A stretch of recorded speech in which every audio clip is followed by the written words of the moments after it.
from the Crypt.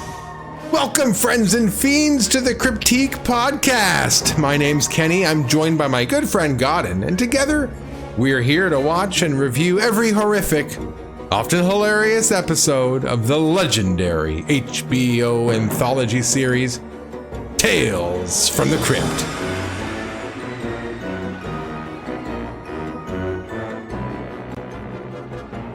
I stuck that landing. That was a good intro right there. The landing. That was a good intro. I heard the music swell as I was saying Tales from the Crypt. It's exactly how I wanted it to sound. What's up, Godden? How you doing? Doing well. How's my lighting? Good? Oh, is it bad? I think that's pretty good. Just like that. Okay. Yeah. For those of you who are just listening, don't feel like you're going to be left out. It's fine. We're just, two nobodies sitting in our rooms with a camera pointed at our face. We're nothing to look at. It's fine. We're nothing to look at over here. Nothing to see. Although Godden with his new lighting, I tell you, is extraordinary. Godden, you're looking good, by the way. So are you.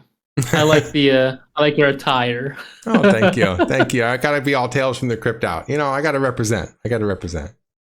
I was actually streaming wearing this shirt a few streams ago, and somebody was watching and they said, "This is the weirdest advertisement for Tales from the Crypt I'd ever seen." And I swear to God, I was like, "Is this a plant? This guy's like begging me to advertise my my Cryptique podcast." So I did. I talked about my Cryptique podcast. So today we are here to talk about Season 2, Episode 5, Three's a Crowd. It premiered May 1st, 1990. It comes from the comic Shock Suspense Stories. So it's a shock suspense story comic. Before we get into this episode, I do have a disclaimer, okay? We're here because we absolutely love this show. I've been watching this show for years. Godden visited me one day and he said, "Oh my gosh, what is this thing on your DVD shelf?" And lo and behold, I think Godden can speak for himself, but I'm willing to say you fell in love with the show at that moment as well. I did. It's a good kids show. That's right. So we're just some fans who just want a place to express our thoughts, to talk about our likes and dislikes with the show. We also want to build a community around the show. So if you're listening or watching or wherever you are and you want to make a comment, please do. Please comment. Please let us know you're out there any way you can. I love getting comments, by the way. I think Godden would agree with this as well. But I get all giddy. I get all excited when I log on and I see we have new comments, and I text Godden right away. "Did you see the new comment?" That's true. Every time, like, oh. So I'm definitely excited to hear from you guys. So yeah, if we get something wrong, if we leave something out, if you see something differently than how we're explaining it, feel free, please. I want to know your thoughts too, and so does Godden. So please, don't hesitate to reach out. And before we actually get into the episode, I do want to give our spoiler warning. We are going to be going into great detail on these episodes. So if you have not watched this one yet, please do so. And then you can listen to us babble on about it. So there you go. All right. So one more time. Here we are recording the episode, and I don't have the DVD box set here. So I'll be right back. Let me go grab it. I put them on a shelf that's kind of, nearby, but not close enough for my arms to reach. So, okay, what am I doing here? Season 2. Let me open up the scrolls inked in blood. Holy deadlock. A hubby turns against his wife and her presumed suitor.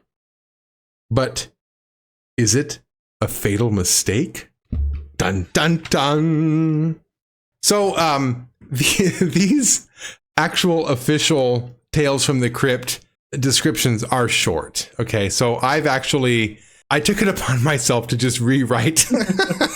I actually have a description here, so I'm going to go ahead and read through my description of the episode because, so it's nice to know sometimes what you're getting yourself into. And if we start talking about the episode, there might be bits and pieces that maybe you forgot or didn't know. Here's a little better description. A married couple, Richard and Della, are invited to a secluded cabin in the woods to celebrate their 10th wedding anniversary.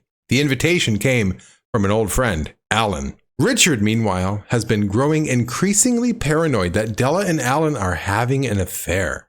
His suspicions are made even worse when Alan joins them for their anniversary getaway. Which, by the way, is weird, right? I mean, it is weird that he invites them or rents a cabin for them for their wedding anniversary, and then he goes along with them. That is weird, right? He's a crowd. Anyway, Richard's jealousy spirals out of control, leading him to commit a horrifying act, only to discover too late that his suspicions were completely unfounded. The anniversary getaway was actually a surprise celebration for Richard himself. So, tip of the iceberg feelings for this episode. I'll start with this one. I'm going to be honest here. This is an episode that I feel like could have been greatly improved with some levity. This is a very, very dark episode from beginning to end. Literally, by the way, because it starts off with the main character sitting in a very dark, dimly lit room. So it's a very dark opening, right? Oh, the twist at the very end is also very dark. And the entire episode is just dark in tone and dark in color. And it's to me, it felt, because I had to watch the episode a couple, 3 times, right? I don't just watch it once and move on. It's just every time I watched it, I just kept feeling more and more just like exhausted, like emotionally exhausted. It wasn't a fun episode. Okay. I feel like it was a good episode, but it wasn't a fun episode. So that's where I'm kind of sitting at right now. Godden, what do you think? Yeah, honestly, this whole episode just reminded me of the soap opera. The ending is what made me like it a little bit more. Mm-hmm. So I think that's where most of my overall score will go to, is the ending. Just like how that all came to be. But the first 2 acts, I was just like, this is literally every drama I've seen. Just same trope over and over. Oh, interesting. Yeah, kind of soap opera-y, like the tension between lovers, or like that kind of whole love triangle potential thing going on, kind of like that. Well, even like how they would act and interact with each other, it just kind of had that, but it wasn't like over the top. Like it just had that same style. I mean, there are some good things about the episode. I think it's altogether a good episode. But like I said, it's just really, really dark. It's a dark episode. I mean, it was directed well. There's lots of really good, effective uses of lighting, a lot of good camera angles and good cinematography, and movement of the camera I felt was really solid. So it was definitely a very stylistic, polished looking episode. So I like that about it. The actor who plays the main character, Richard, is fantastic. I thought he did a fantastic job. I loved all the scenes with him. This is the character who was, being paranoid the whole time about the affair, and you could just see the way it weighs on him the whole movie. And it really does drive him mad by the end. He's completely insane. And I buy it from this guy. I really buy it. I think he did a good job. So I think, directed well, acted well. Just a very, very dark tone, dark themes, very macabre episode. That's my tip of the iceberg feelings. I was just looking up the actor. I was just see what else they were in. Apparently, they were in the movie The Descent. I don't remember him.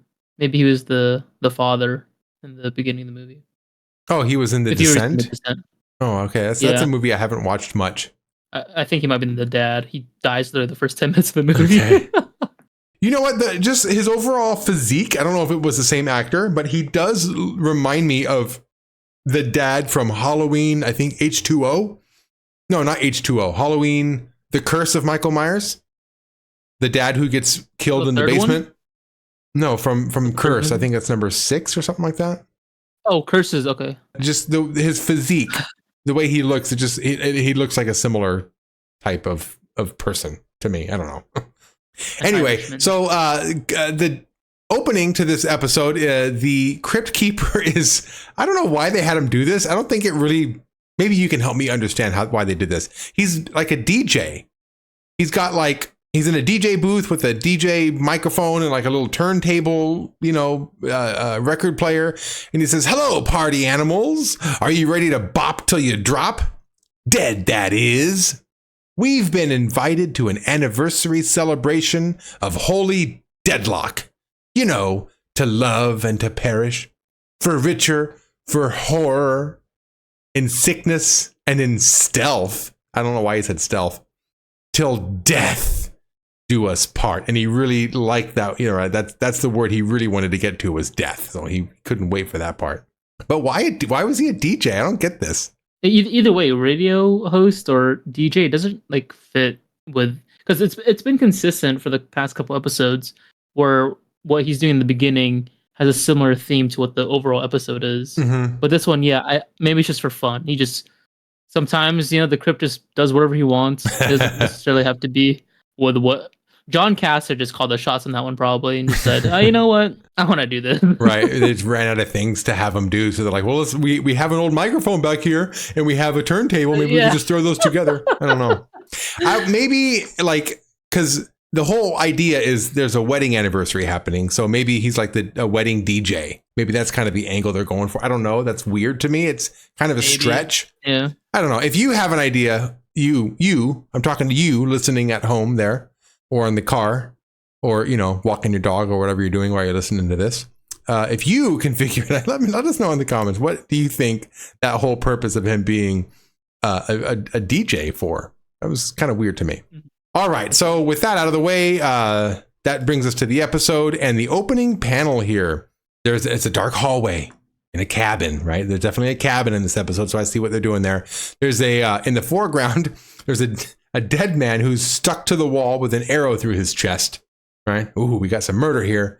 Behind that, there is a grinning man, very, very maniacally grinning with a white coat on, and he has like a stocking that he's kind of holding as if he's like he's going to strangle somebody with it. And then behind that even still is a woman coming upon this scene with a shocked look on her face with her hand up to her mouth, like kind of an expression going on. So and all behind that even is a dark and stormy night, right? Very cliche. So we got this dark scene, we got some death, we got some perhaps murder and some shock and horror. So I think this does a pretty good job at summing up the episode. You can see he's even wearing that white coat, which comes back later. Mm-hmm. I do like the pan. I like the art. It's really nice. I like the color scheme and everything. So the opening shot of this episode, like I kind of already alluded to, is a very, very dark, dimly lit room. And we see a man sitting alone at a table and he's drinking by himself. And the music in this, by the way, is very, very dark, moody, almost like a brooding, atmospheric, not really melodic, but just kind of very, like I said, brooding atmospheric music. I don't know what else to say. And there's not much of a melody in this, but what melody you can hear, you're going to hear this a lot. Like they come back to this theme a lot. I think whoever did the music for this episode wrote one little music piece and then they just put it on repeat the whole time. That's another thing that kind of drove me crazy about this episode was every single scene, every single transition, every single like swell of music was all this song. It was the same song over and over again. So anyway, we hear that music while in this room with this guy drinking alone by himself. Then the door opens and in comes a woman wearing a beautiful white fur coat. It's like a trench coat, really. It goes like all the way down to her, down to her legs. She arrives, she walks through the door and the lights come on and he basically says, you've been gone. You were supposed to only be gone an hour. And it turns out she was gone for 4 hours. So she just left him waiting there. And did you get the impression that was he just waiting for her just to wait? Or did they actually have a date planned? Like, were they planning to have dinner? Or was he just kind of waiting? I didn't really get that. Yeah, no, I mean, it seemed like he had something planned for their anniversary. And yeah, like he thought the 1 hour he could just have a drink, but then it ends up turning as 4 hours. He's just getting more and more like bitter. I mean, I don't blame him, but I don't know. Like with this character, maybe he didn't have anything planned. Maybe he was just waiting for her to come home. Yeah, I was confused on whether or not they had existing plans because he was at the dining room table, so it looked like maybe they were planning on having dinner. And if that's the case, then her being that late really is like that is not just rude. That's just like I don't know. I'm glad that you said that you kind of see it from his perspective, because like that's another running theme in this episode that drives me crazy is she's a bitch. The whole episode, she's a bitch, and he's upset that she's been gone 4 hours, and rightfully so. Like he's just, what is he supposed to do? Yeah. Hey, honey, I'll be back in an hour. Okay, and then she's gone for 4 hours. He's home alone. He's drinking. He's just like, you know. Anyway, so she comes back and she says, "Oh, I've been out with Alan." And so, of course, he accuses her of being up to, you know, something with Alan. And she says, "Oh, don't be ridiculous. He's our best friend. He was, the best man at our wedding." And they kind of argue back and forth about, you know, her time spent with Alan. And I got to tell you, the way she dismisses him, she's gaslighting him. She's telling him like, "Oh, you're making a big deal out of this. It's not a big deal. You need to calm down. He's your best friend. Nothing's going on. Like you're like." If nothing's going, like something's going on, clearly. You were with him for 4 hours and he bought her that fur coat that she's wearing. The coat, yeah. So that's something else that he brings up, this Richard guy. Richard says, you know, basically he's belittling me. He's rubbing my face in his success. So this Alan guy is much more successful, right? He's spending time with his wife. He's spending time with his wife and buying her expensive gifts. Like, you damn right he's rubbing your face in his success. Like, I don't know how it could be seen any other way. You don't take a man's wife out and spend 4 hours with her and then send her home to her husband with a brand new fur coat you just bought her. Like, that's exactly what's happening. Richard has it exactly right. I'm totally a Team Richard right now, okay? Team Richard moment, yeah. She ends up, you know, dressing down and going to bed, and he comes and follows her to bed. And at this point, he does start to kind of, you know, warm up to her. And, you know, he says, basically, "I'm just so afraid of losing you." And they start to embrace. And he actually says, "I can't even give you children," which was like, I from that line alone, I kind of got where the episode was going, and I was kind of worried it was going in that direction because, you know, that seemed pretty dark, but it definitely wasn't a throwaway comment. He made that for a purpose. But as they're kind of getting together, maybe even getting ready to make love, who knows? The phone rings, and he says, Don't answer it. And she says, "It's probably Alan." And she rolls out from under him and then picks up the phone. And sure enough, it's Alan. And then the two of them talk while Richard goes to the bathroom and just sits down by himself. So from this opening setup, I'm Team Richard. Okay. This woman is gaslighting. She is clearly up to something with Alan. And from his perspective, I don't know how else you can see it but it being an affair. And the only reason I knew it wasn't an affair is because the whole point of Tales from the Crypt is to have a twist, right? So the way they're setting up the twist, I feel like, is almost too heavy-handed, right? It's too much. They went too far with it, I think. I don't want to gaslight you. What do you think? I forgot there's a twist when I was watching this episode because, like I said, it was just like very soap opera-y. I was just kind of going with it. I was like, yep, scene by scene, like, oh, what is going to happen next? But yeah, no, I forgot just the traditional twist to Tales. This is the first time an episode made me forget that when I watched it. But I am on Team Richard alongside with you because this first scene was just kind of sucks, man. Like this poor guy. I'm telling you, it only gets worse for Richard. It only gets worse. It really does. And you know how sometimes somebody's like feeling blue and they almost come off like they want to be sad, like they're refusing to do anything to kind of cheer them up. You know, like sometimes you get people who are just like, you know, they're real negative Nancy's and they just kind of want to sulk and just, you know, be alone. Richard does sulk throughout this episode and he does isolate himself, but everything's so far stacked against this guy that it doesn't seem to me like he's trying to do it just to do it. Like it seems to me like he really does feel completely defeated. Right? How can he compete with a man who takes his wife for 4 hours and then send her home with a fur coat? You know, like, anyway. All right. So this next scene, they're going to be on their way to the cabin that Alan, did he rent it for him or is it his cabin? I wasn't clear on that either. I'm just going to assume it's his because it looks like he has money. Why wouldn't that be his at this rate, you know? Like I got the impression that he rented it for them and then went there with them. But it does make sense now that I'm thinking about it. It probably is just his cabin that he kind of opened up to them and had them, you know, go do their thing. and then join along with him, which is weird. So they don't just drive to the cabin, though. They get to the cabin first by yacht. So this Alan character is so wealthy that he takes a private yacht, his own yacht, that they cruise out to this cabin out, I don't know if it's in an island or out past a lake or what have you, but they had to get there via yacht. Okay. And while they're on the yacht, who should be sitting at the very front or standing at the very front of the yacht than Della and Alan. And they're uncomfortably close to each other. And I think he even at one point, no, they kiss.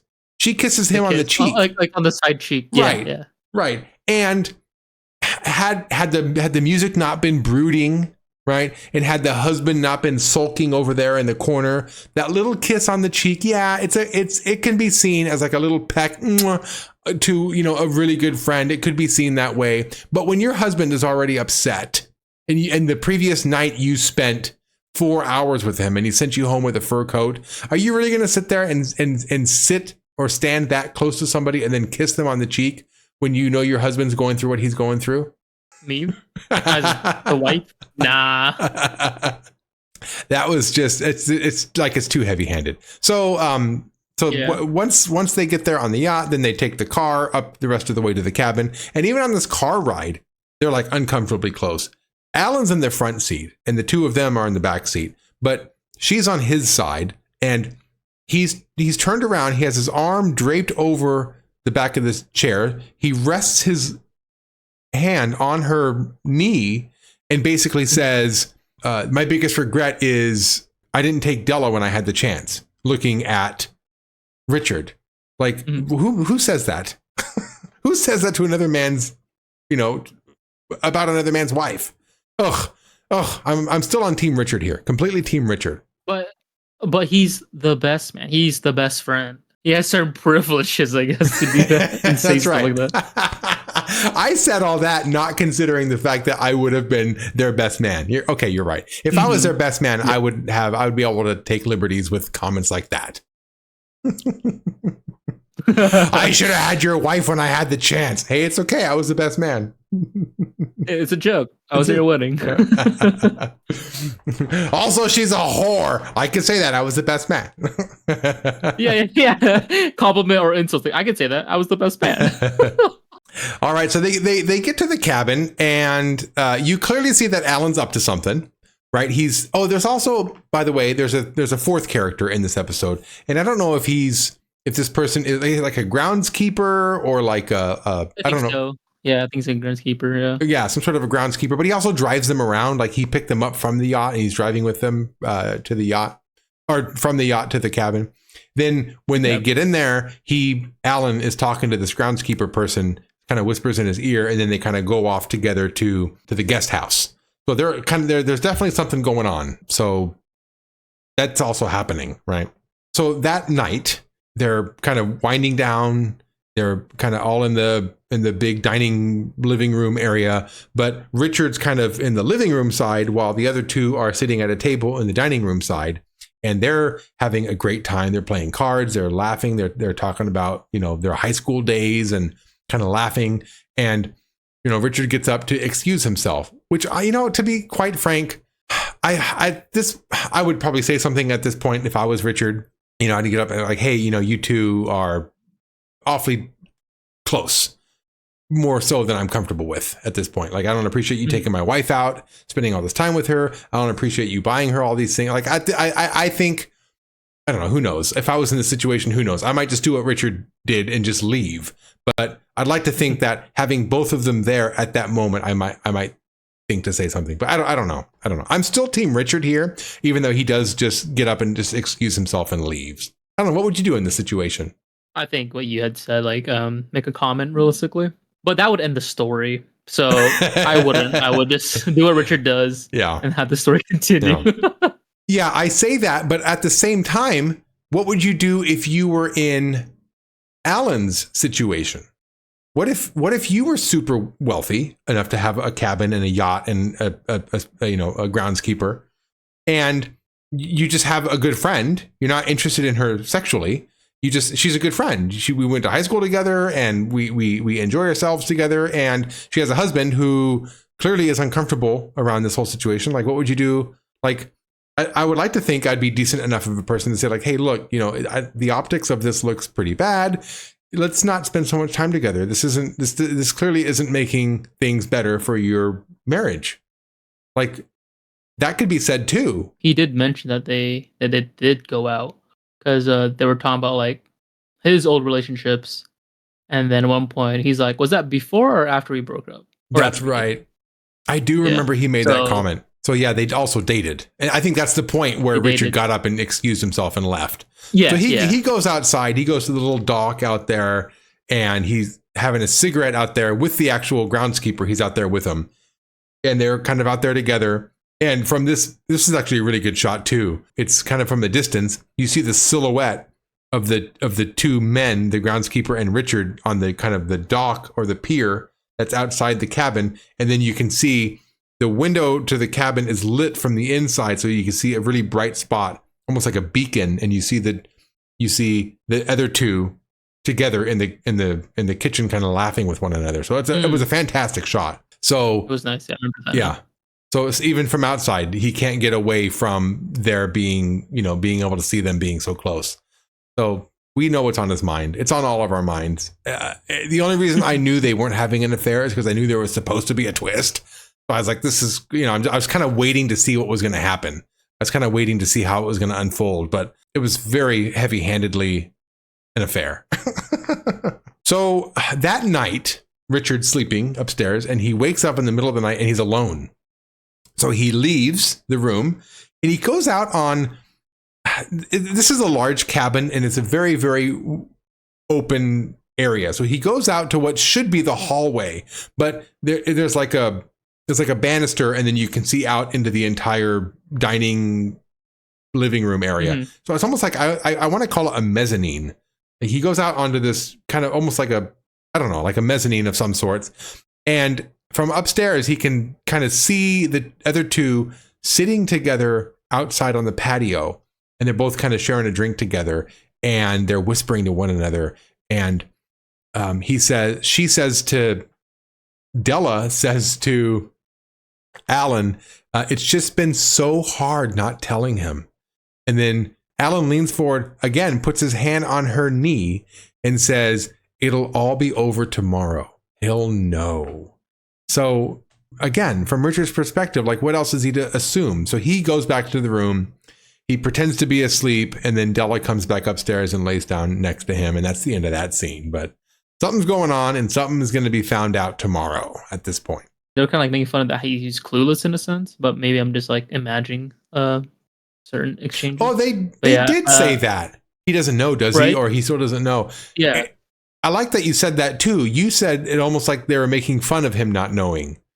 Like they were like, yeah. So even though he wasn't there, the fact that they were talking about him, and even in them talking about him when he's not there, they're talking about him as if he's an outsider, even still. So yeah, it's just, I'm still team Richard here. Okay. So just, there you go. So the next morning, Richard once again wakes up alone. He gets up and he's kind of panicked, like, oh my God, they're up to something. So he kind of snoops around the house. And while he's snooping around the house, he sees that Della has some new lingerie. So he opens up the lingerie and holds it up. And he even says out loud, like, oh, what did you buy her? Thinking like, oh, he bought her more things. So in his mind, Alan's went out and bought even more stuff for Della, this time being, some sexy lingerie. So they come back. When they return, Richard basically asks them where they were, and they said, oh, you were sleeping, so we thought we'd go take a walk. Which, again, your husband is already suspicious. If you can't tell that, you're a terrible wife. Okay, Della, I hate to say it to you. Okay? If you can't see your husband's going through some issues right now, then you're a terrible wife. You really should not be, even if there's no attraction sexually between these two characters. Even if they're completely innocent in their being together, they've got to realize the optics of the whole situation. I would never go take another man's wife out to dinner just because. You know what I mean? Even if we're friends, if Alan can't Or Richard can't make it. Oh, well, then we're going to have to cancel. It's not going to just be us two. That would look like a date. Anyway, I'm getting too worked up over this. Unless you're the best man, you have the privileges to do these, Kenny. I keep forgetting this was the best man at their wedding. You're right. He can get away with that. Yeah. Okay, never mind. So at this point, there is a confrontation. Richard goes right to the bourbon and he starts pouring himself drinks. And she says, don't start. And he says, why not? It's what I'm good at. And then he starts basically, also at this point, he admits that he's a bartender. He says, I'm basically been tending bars. And Alan's confused. He says, wait, I thought you were selling insurance. And Richard says, no, I'm just a bartender. So he lost his job, right? He's a bartender now. He's not making as much money as he used to. That upsets Della because Della didn't want people to know, because Della, on one hand, seemed kind of sweet in this moment. I didn't want to say anything, she says, because I felt like it was something that was temporary. I didn't think it would be, lasting that long. That's why I didn't want to say anything. But of course, Richard's perspective is, I think you didn't want to say anything because you're ashamed of me, right? So there are moments where Della's intentions, I think, are pure and very sweet, but she's also very obtuse and just spending way too much time with Alan. So Richard basically calls Alan out at this point that, you bought my wife this fur coat, and then he questions him on it. Like, how much did it cost? How many of my paychecks do you think it cost? 5, 10, right? And he kind of makes a big scene out of it. Della gets upset and she ends up leaving. And then Alan says at this point, you're a real asshole. And he leaves behind her. And at that point, Richard just starts drinking right out of the bottle. He's not even pouring drinks anymore. He just starts like glugging down this, bourbon or whiskey or whatever it is. So he's had it. He's completely had it at this point. Well, not completely had it because it gets worse, but this is the worst it's been so far. Are you still Team Richard? At this point, yeah, I think I am, because he at this point, he finally stood up to Alan and actually said something.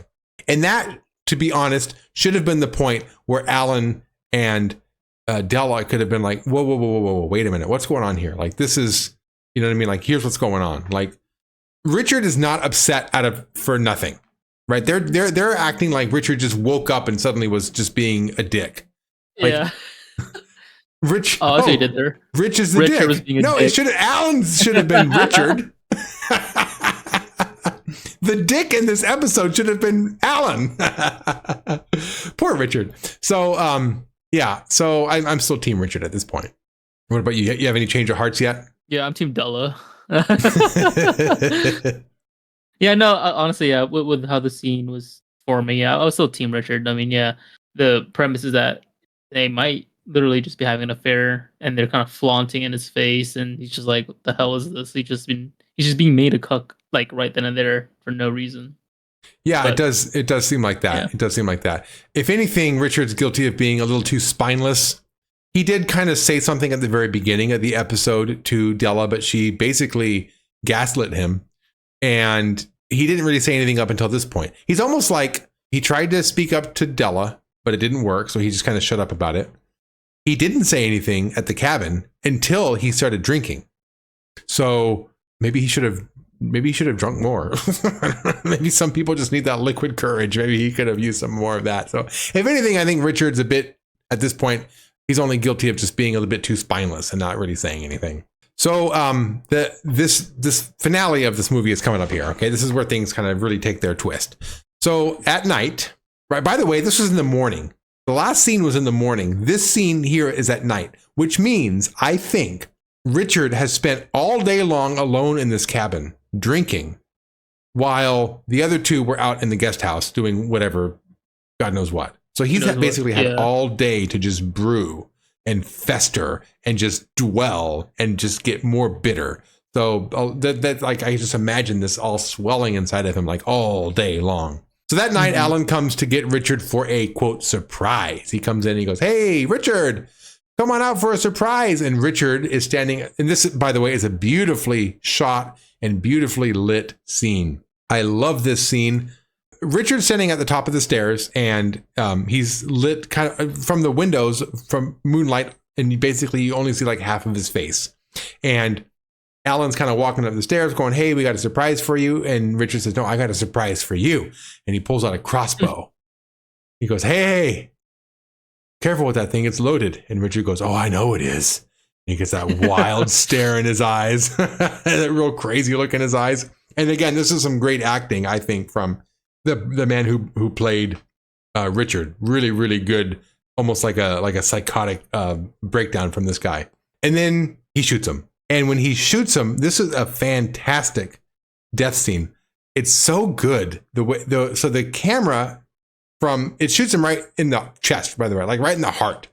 It shoots Alan and it sticks him to the wall. So he's stuck to the wall like Michael Myers stabbing that kid against the wall from Halloween, right? That scene. He sticks him to the wall and the camera is from the bottom up. So it's looking from like basically his waistline up, and just the whole shot I thought looked so good. It was such a great shot of this death scene. And it wasn't necessarily overacting this time. Tales from the Crypt is notorious for having this crazy overacting. This was a little bit overacted. Mostly it was like just shot so well that the death scene was so memorable to me. I don't know if this death scene stood out to you, Godden, but I really liked the way this was shot. It was nice, but a previous episode, I liked his death way more. I like the overacting sometimes, you know? It gives you more. Where he drank the poison and died about 3 times. Yeah, I love that. That was really, really funny, yeah. And so I'm glad you brought that up, because that's what I'm talking about. Like, I like the horror, I like the gore, I like all that stuff. But so this episode is just missing so much of that comedy. There's no one-liners, there's no zingers, there's no puns. There's no slapstick moments. It's all just so serious. It's so exhausting. Anyway, this death scene is not flashy in terms of being funny or silly or over the top. It's just shot really well and looks really, really dark. So I think it was a well done death scene. The next scene here is Della. Della finally comes in. She goes, hey, what's taking you guys so long? And at this point, Richard steps out from the darkness. And you can see his whole body gets illuminated slowly as he walks forward. This is another well done shot. And he's wearing the white coat. He's wearing that white coat that Alan had bought in his wife. And the look on his face, he just looks so like just checked out. Like there's nobody home, basically. He comes walking out. He's wearing this coat. He's got this weird look on his face. The lighting looks really good. It's just chilling. It's a chilling shot. And then he grabs the collar and kind of straightens it out over himself, but his hands are bloody. So then the blood gets smeared all over the coat. And then on the close-up shot, you can see just his deranged looking face, the white coat with the bright red smears of blood. It just looked really good. It was such a good shot. And then she discovers the body at this point. And the way they reveal this body, even though it makes no freaking sense, and I'll explain why in a bit, when they reveal the body, this is an amazing shot. So you see, from her perspective, you see Alan's body stuck to the wall above, right? Like way up in the air. And then the camera zooms out while it pans down right to Richard's face, basically. And it just looks so deranged. And then it cuts over to Della, who screams and then runs away. Beautiful shot. And the lighting was done well too. How the heck did he get up there though? That doesn't make any sense. He was standing ground level when he was shot into the wall. And then suddenly he's like, in the second story level wall, like hanging there. How the heck did that happen? Yeah, I think because that should be where the mezzanine is. So I think he just kind of like took it out, took him to the intermediary floor, and then just stuck him right across the balcony. So he did some. But like that is over the top. It is like a little crazy he did that though. Yeah. But I do love how he says it, because she's like, "Where's Alan?" He's like, "Oh, he's hanging around somewhere." He's hanging, right? He's hanging, and that's where she looks up and sees his body. Yeah. Right. The reveal of his body, and then the camera pans down to his face, and then it cuts to her screaming. So I thought that was a beautifully shot. This is a well-directed, lit episode. If I can give it anything, it's definitely a pleasant episode to watch. So, all right. And then at this point, she runs and locks herself in. I don't know if it's like a bedroom or something. I think it's another bedroom that's downstairs. And he basically barges his way through the door, and she runs away. And before he barges his way through the door, he pulls out the lingerie that he had found earlier. That stocking, which is part of the, remember he was holding that stocking in the panel as well. So he pulls out that stocking and breaks the door down, runs in after her. She manages to get outside, but then he follows her and she falls on the ground. He comes up behind her. At this point, he takes the stocking and he wraps it around her neck and strangles her. And this death scene is, speaking of death scenes that are not funny, she's just wailing and she's even shaking back and forth, like trying to get him off of her, and she can't manage. And she's just like, she can't breathe.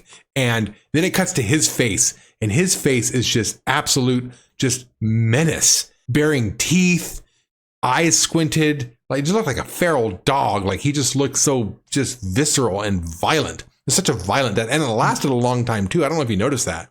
This is a long death scene. It took her a long time to, get strangled. This is a really barbaric death scene. So again, this isn't a funny episode. This is not a funny or because I like horror. I like this episode, to be honest. You can hear the way I'm gushing about it. So I like all this horror. It would be nice to get some comedy in there sometimes too, because at some point I got to take a damn breath, right? So after he kills her, she's lying there, and this is also very, very dark. He says, I never felt so good. Come on, honey, let's go to the guest house. I want to work on making another baby. That's just disgusting. He said that? Didn't he? I don't remember him saying that. He said something along those lines. Remember. He did say something about how he feels so good and he wants to work on making another baby. No, that's the line I didn't remember him hearing, is the making baby part. Yeah, let's work on another baby or something along those lines. Let's try again to have that baby, I think he's what he said. Oh, wow. That's pretty dark. Yeah. So there's a great, fantastic long shot, because there's this pier or a dock. I think it's a pier or a dock. I don't know. That's in between the main cabin and the guest house, and he's dragging her along that pier to get to the guest house. And this is a long shot, so it's from far away, and the way it's lit looks fantastic. It's like a lot of silhouettes in this as he's dragging her body across, and he's laughing while he's doing it, dragging her body to the guest house. He drags her up the stairs in what I think to be finally a moment of comedy, and not what you think, Godden. When he drags her up the stairs, he's dragging a mannequin. It was the worst practical effect done, I think, so far in this entire series. He's dragging up the stairs a mannequin. She's completely a solid hunk of plastic. Her legs, her arms, her torso, her head is just everything so stiff as it's vibrating or like shaking up the stairs. Did you notice that? No, I don't think so. I think I was just focused on like him and then just him entering. Yeah, I might have just missed it. It is a quick shot. It's a very, very quick moment, but I finally had a laugh. I think my brain was subconsciously like waiting for a laugh moment, that when I saw that, I was like, ha! Anyway, so he drags her up those stairs. He opens up the guest house, and wouldn't you know it, it's filled with all of his friends with party hats, balloons, those little party things that you blow on and they go whah, whah, like just surprise. Everybody's so happy to see him. And behind all the people, it says, "Happy anniversary, Richard. You're going to be a daddy." It makes sense now with the trench coats, like maybe just to elongate the surprise or something, or just for her, so she doesn't feel like she's pregnant in public. But yeah, it's kind of funny though, like how it ended like that. That's I was like, wow, I did not expect such a dark episode whatsoever. Right? Such a dark episode. Yeah, it was just if it had gone as funny as it went dark, this would have been this would have been one of those episodes that I would have peed myself laughing. Like it was that extremely dark. Mm-hmm. And for no other reason than just to be dark, I think. I don't feel like it. Maybe it did. Maybe that's why I'm grappling with this episode so much, because it did leave such an impression on me. Because they could have gone many other routes. Remember he lost his job. They made a big moment about talking about him losing his job, and now he's a bartender. That could have been like, "Congratulations, Richard. So and so, there's a new position available at your job," and something like that. They could have gone another route. It didn't have to be him being a daddy, because now he's murdered 3 people. right? He murdered his unborn child, and he's sitting there holding his dead wife in front of all these people. It's just, I don't know, for some reason, I think it just didn't sit well with me. This wouldn't be one that I would want to watch again or show friends. This might be one that I say, maybe we can do, another episode. So even though I think it was a well done episode, I've been gushing about the way it's been directed. The acting was fantastic. I think it was a good, solid episode, but I just can't get over how dark it was. Oh, here's another funny moment. In fact, this is going to get my Shriek of the Week because really there's no other moment that was very funny. So so we have the party there. Everybody yelled surprise. And then suddenly we get the shot of the shocked look on Richard's face, bloody white coat he's wearing, holding his dead wife beside him, right? With in the whole situation, dead silent. And then it cuts to the crypt keeper who blows his horn and and like that moment, that break of the silence was like finally at some point we had some levity. So that's going to be my Shriek of the Week, is the crypt keeper blowing his party horn, juxtaposed with that very drab ending. So that would be my it's like the first break we've had in tension. So that was like my first moment that I can actually kind of breathe and sigh of relief. So I'm glad you had that relief moment. I don't have an issue, so no. No. The pacing was decent even, right? So it was well directed, it was well acted, the lighting was great. The pacing was good. All that stuff was good. I felt like it was an entertaining episode. I was entertained watching it, like just marveling at how well it was done, but it was just too serious and dark to be fun to watch. And I think I said that in the beginning too. It just wasn't a fun episode to watch. So that's kind of my biggest gripe with it. I just was not expecting him to open that door and just crowd waiting to celebrate, and everyone just sees him just dragging his dead wife. Yeah, because like I said, I was fully set, like, oh, it's an affair, forgetting the twist, because I always try to see like, oh, how, because I think what I'm used to from Tales of the Crypt is usually the killer is killed in the same way, ironically. So I was just kind of waiting for something similar every time. But this one, I was just completely red herringed away with the affair. Yeah, and up until the very end, Richard was not the bad guy, right? Richard really, I was, like I said, I was rooting for Richard almost the whole entire episode until the very end when he just absolutely snapped. And you're right, like a lot of the Tales from the Crypt episodes, they're trying to do something that's evil or sinister in some way, and then it comes back to bite them in the butt. In this case, I guess it was a different type of twist, but it was just they really hammered it home. I haven't been paying attention specifically to the comic of some of these episodes, because some of them are from the Vault, some of them are from like the Crypt, and then this one's from Shock Suspense Stories. So maybe each of those categories just have a different style for Tales of the Crypt. Maybe the one I'm used to is like maybe the Tales from the Crypt stories where like, the bad guy kind of gets the ironic ending, and then Shock Suspense might just be what it is. Yeah, just to go for as shocking as an ending as possible. Mm-hmm. Yeah. Well, that'll be interesting to keep note on that as we go forward. Yeah.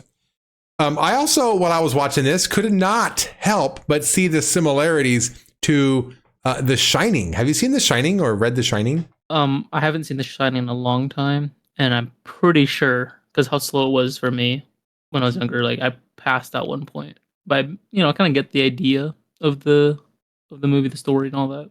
Yeah, I read the book. I actually like the movie better than the book. The Stanley Kubrick movie. And the Stanley Kubrick movie is pretty slow. So if you found it boring, I don't find it boring. I think it's a fantastic movie, but I see where you're coming from though. If somebody finds that movie boring, that's not one of those where I'm like, whoa, that's crazy. Like, oh yeah, I can see why you think that's boring. But I was thinking about like, so this in The Shining, Jack Torrance goes to this cabin cabin, right? It's a giant hotel. But he gets, it's debatable whether he goes actual stir crazy or are there actual ghosts in the house that kind of make him go down this avenue. It's kind of like a little bit ambiguous, but he goes crazy and he ends up killing his family. And this is obviously, a man goes to the cabin in the woods, secluded. He goes crazy and then he kills everybody around him. Right? He kills his family and his quote unquote friend.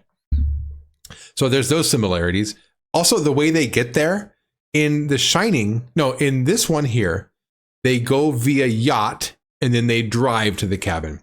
And in The Shining, they don't go over water first to get there. They just drive there. But the camera, the opening shot of The Shining is the camera going over a lake. So the camera is going over water and then it focuses on the car on the mountain road going up. So there's the water to land to the actual location. There's that.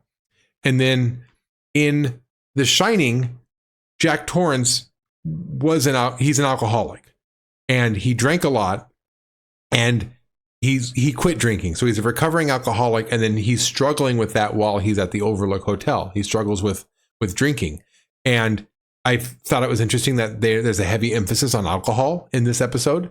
Mm-hmm. In the opening shot, he's drinking a bunch. And then when he finally, snaps is the day that he's drinking all that alcohol. So there's that heavy delusions and paranoia involved in both, the show and the episode.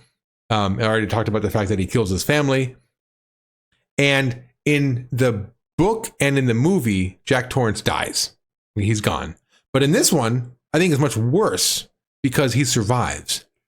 He has to live with the guilt of what he's done. So this, I think, has it beat because he actually went through with killing his entire family and he has to live with the guilt knowing that he killed them for absolutely no reason other than him just being paranoid and delusional. So there's that.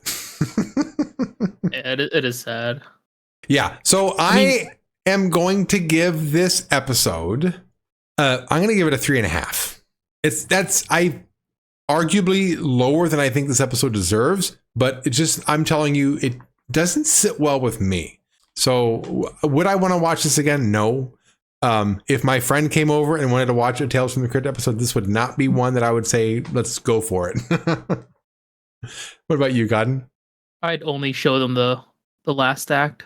It's from like when he kills Alan all the way to the cabin. I really just like that last portion, honestly, of the story. I really don't care about the first two, only because I fell for the red herring. And like I said, it just reminded me of a soap opera. But that last half of it, the act 3, I was like, yeah, this is Tales of the Crypt. It's definitely hits home for me. Oh, what do you give it? Like I said, for me, the ending really carried it for me. So I'll probably give like a 3.2. 3 what? 2. 3.2. Okay. Yeah. You thought it was another one. Okay. I give it 3.5 arrows to the heart. I'll give it stockings. All right. So there you have it. 3 is a crowd. If you are interested in having like a Debbie Downer of a night, watch the episode. There's much more fun to be had with Tales from the Crypt. I think this one really went ham on just being a dreary episode. So let's move on then. Let's go to Horrespondence. We have a Horrespondence from Joseph Hill. He writes to us about the episode Cutting Cards. He says, I know you guys like fun facts. So here's another one. Cutting Cards. Oh, I like this fun fact, actually. I'm glad. Joseph, thank you for writing it in. I like this one. Cutting Cards, which stars Lance Hendrickson, has the shortest runtime of any Tales from the Crypt episode. Lance Hendrickson also stars in the episode Yellow, which just so happens to have the longest runtime. Isn't that interesting? So Lance Hendrickson has the shortest and the longest episode. I thought that was a neat fun fact there. Let's see when we get to watch the episode. Yeah. Yellow. It's on season 3. It's next season. It's the last episode of next season. Oh, and it's World War I. I want to watch it now. You want to watch it now? Let's do it next. Let's go right to season 3. Yeah, why are you going in order? There's no direct story. It's just an anthology. Yeah. All right. Well, before we go, I want to tell you all that if you enjoy what we're doing here, there's other Tales from the Crypt podcasts out there, you guys. So Creeps of the Crypt is one that I've been keeping up with. It's a Tales from the Crypt podcast through YouTube. And I'll leave a link to their podcast below. There's the Crypt Keepers podcast.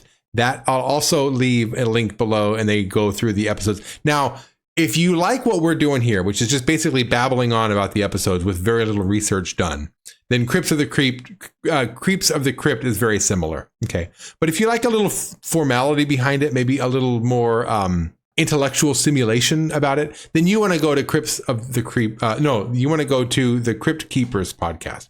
They actually are well read. So they'll go through the entire episode and talk about much more specifics of the episode. And they also compare it to the comic. So they'll read the comic as well, and then they'll compare the two. I don't have the comics. I have that one comic that I showed you way back in episode 0. Godden, you have one too. But that's the extent of my comic book collection for Tales from the Crypt. So I don't have.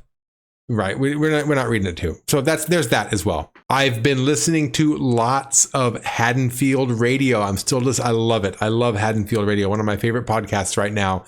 They are a monthly podcast, and they basically, I don't know, it is a podcast, I think, but it's also commentary tracks. They do fan commentaries of horror franchises. So I listened to the entire Halloween franchise with their commentary, and I'm about a quarter of the way through the Friday the 13th commentary podcast. And they're actually inspiring me. I'm thinking I might at some point want to do a commentary track.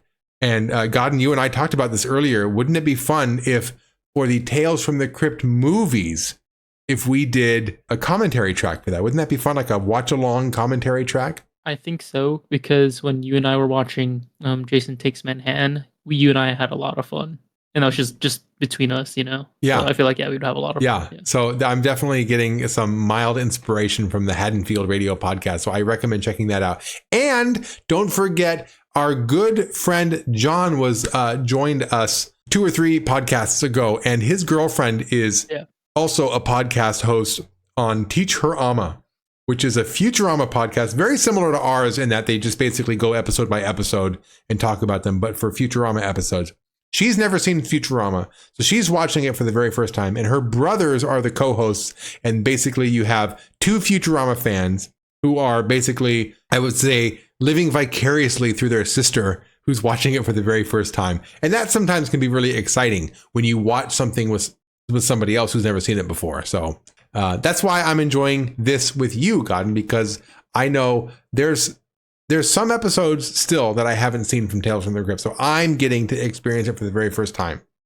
But I know that you haven't seen really any of the episodes, so it's also fun to get your perspective on those. Anyway, I think we've babbled on enough. Next week, we're going to be here to talk about Season 2, Episode 6, The Thing from the Grave. If you want to follow along with us and you want to keep up before we get to that episode, watch that one on your own, and then we'll be here next week to talk about it. If you send us your thoughts and comments by next week, we'll be able to share them on the podcast. Now, full transparency here, we are a week, sometimes 2 weeks ahead on these podcasts. So if you comment something, like for instance, on this podcast, you may not hear a response from it until, 2 or 3 episodes later. So sometimes that can happen. Don't feel like we're giving you the cold shoulder. Sometimes we're ahead. Well, that does it. My name's Kenny.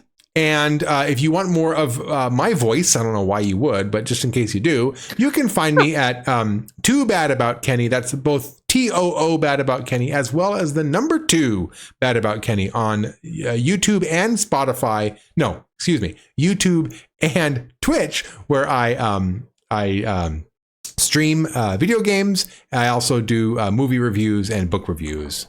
Godden, how about you? Streaming, you can find me at Twitch, UAPP06, but I just haven't had the time to stream.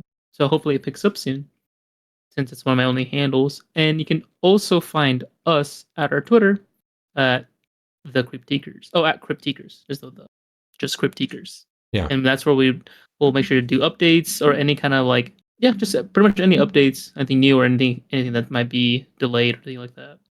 But mostly something new. Yeah, and Godden is more in charge of our Twitter/X, and then I take care of a lot of the Spotify, Apple podcast kind of stuff, and the YouTube. So I take care of that stuff. But when it comes to Twitter, that's just too much for me. I can't do it. All right, everybody, have yourself a good week. We'll be here next week to talk about more Tales from the Crypt. Well, how was that for a scream, boys and ghouls?